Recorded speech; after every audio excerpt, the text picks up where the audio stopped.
আসসালামু আলাইকুম। আজকে নোয়াখালীর বিখ্যাত খাবার মরিচ খোলার পারফেক্ট রেসিপিটি শেয়ার করব একদম সহজভাবে। যারা ঝাল খেতে পছন্দ করেন আমি বিশেষভাবে তাদেরকে অনুরোধ করব একবার হলেও তৈরি করবেন, কারণ এই মরিচ খোলা খাবারটি গরম গরম ভাতের সাথে খেতে অসম্ভব মজার হয়। ভিডিওটি ভালো লাগলে লাইক, শেয়ার, কমেন্ট ও সাবস্ক্রাইব করে নিয়মিত আমার চ্যানেলের সাথেই থাকবে। এইবার একটি পাত্রের মধ্যে আমি নিয়ে নিব পেঁয়াজ কুচি 1 কাপ, আর এই রান্নাটায় পেঁয়াজের পরিমাণ একটু বেশি লাগে। নিয়ে নিব কাঁচামরিচ 1/2 কাপ বা স্বাদ মতো দিয়ে নিতে পারেন। দিয়ে দিচ্ছি ধনিয়া পাতা কুচি 1 মুঠো বা স্বাদ মতো দিয়ে নিতে পারেন। রসুন বাটা 1 টেবিল চামচ, লাল মরিচের গুঁড়া 1 টেবিল চামচ বা স্বাদ মতো দিয়ে নিতে পারেন। হলুদের গুঁড়া 1/2 চা চামচ, লবণ 1 চা চামচ বা স্বাদ মতো দিয়ে নিতে পারেন। আর এখানে আমি 3 টেবিল চামচের মতো সরিষার তেল দিয়ে দিচ্ছি। এখানে রান্নার তেলটাও ব্যবহার করতে পারেন।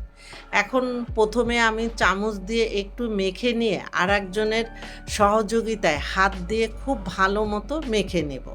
দেখেন সব কিছু খুব ভালো মতো মাখানো হয়ে গিয়েছে। আর এই রান্নায় যে যত ঝাল খেতে পছন্দ করেন আপনাদের ইচ্ছা মতো ঝাল দিয়ে নিতে পারেন।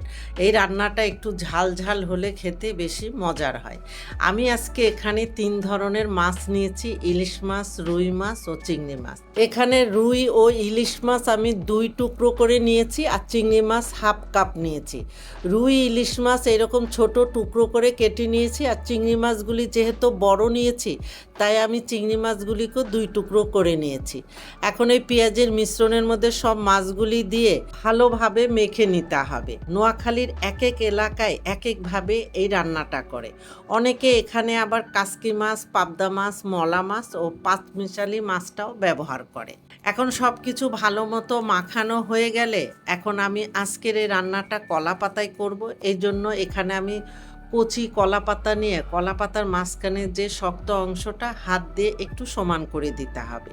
এখন আমি 2টি কলা পাতা নিয়ে তার উপরে সরিষার তেল দিয়ে হাত দিয়ে খুব ভালো মতো কলা পাতার উপরে তেলটা মেখে নিয়ে আগের থেকে মেখে রাখা এই মাছের মিশ্রণ দিয়ে এবার চামচ দিয়ে সমান করে দিচ্ছি। চামচ দিয়ে সমান করে দেওয়ার পরে এখন 2 সাইড থেকে কলা পাতা দিয়ে হালকাভাবে মুড়িয়ে দিতে হবে। 2 সাইডে মুড়িয়ে দেওয়ার পরে সামনের সাইডটা খুবই হালকাভাবে টেনে মুড়িয়ে দিতে হবে। পেছনের দিকটাও সেমভাবে মুড়িয়ে দিতে হবে। আমি আবারও 2টি কলা পাতা নিয়ে আমি দ্বিতীয়বারের মতো মুড়িয়ে নিব। দ্বিতীয়বারের মতো মুড়িয়ে নিলে হবে কি, ভিতর থেকে কোনো কিছু বেরিয়ে যাওয়ার কোনো সম্ভাবনা থাকবে না। আমি সেমভাবে দ্বিতীয়বারের মতো মুড়িয়ে নিচ্ছি। আচ্ছা, আপনাদের হাতের কাছে যদি কলা পাতা না থাকে সেই ক্ষেত্রে ফয়েল পেপার দিয়েও সেমভাবে মুড়িয়ে তৈরি করে নিতে পারেন। এবার চুলায় আগের থেকে একটি পাত্র বসিয়ে ভালো মতো গরম করে নিয়ে তার উপরে বসিয়ে দিয়ে একটি প্লেট দিয়ে দিচ্ছি যেন খুলে না যায়। আপনারা চাইলে সুতা দিয়েও পেঁচিয়ে দিতে পারেন। এখন ঢাকনা দিয়ে চুলার হিট হাইতে রেখে 5 মিনিটের মতো জাল করার পরে চুলার হিট একদম লোতে রেখে 40 থেকে 45 মিনিটের মতো অপেক্ষা করব।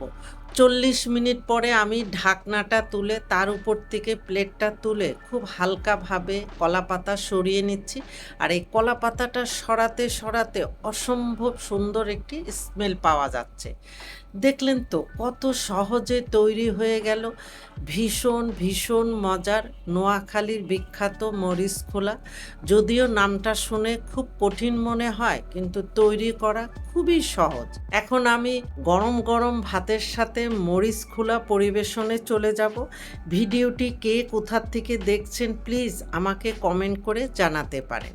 এতক্ষণ আমার সাথে থাকার জন্য ধন্যবাদ। আপনারা ভালো থাকবেন, আমাদের জন্য দোয়া করবেন। আল্লাহ হাফেজ।